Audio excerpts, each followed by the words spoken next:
اے ایمان والو، شراب اور جوا اور بت اور پانسے، یہ سب ناپاک کام اعمال شیطان سے ہیں، سو ان سے بچتے رہنا تاکہ تم کامیاب ہو جاؤ۔ شیطان تو یہ چاہتا ہے کہ شراب اور جوئے کے سبب تمہارے آپس میں دشمنی اور رنجش ڈلوا دے، اور تمہیں اللہ کی یاد سے اور نماز سے روک دے۔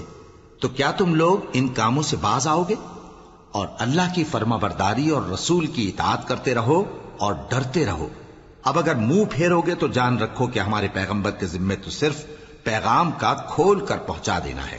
جو لوگ ایمان لائے اور نیک عمل کرتے رہے، ان پر ان چیزوں کا کچھ گناہ نہیں جو وہ کھا چکے، جبکہ انہوں نے پرہیز کیا اور ایمان لائے اور نیک کام کیا، پھر پرہیز کیا اور ایمان لائے، پھر پرہیز کیا اور نیکوکاری کی، اور اللہ نیکوکاروں کو دوست رکھتا ہے۔ مومنوں، کسی قدر شکار سے جن کو تم ہاتھوں اور نیزوں سے حاصل کر سکو، اللہ تمہاری آزمائش کرے گا، یعنی حالت احرام میں شکار کی ممانعت سے، تاکہ معلوم کرے کہ اس سے غائبانہ کون ڈرتا ہے۔ سو جو اس کے بعد زیادتی کرے تو اس کے لیے دکھ دینے والا عذاب تیار ہے۔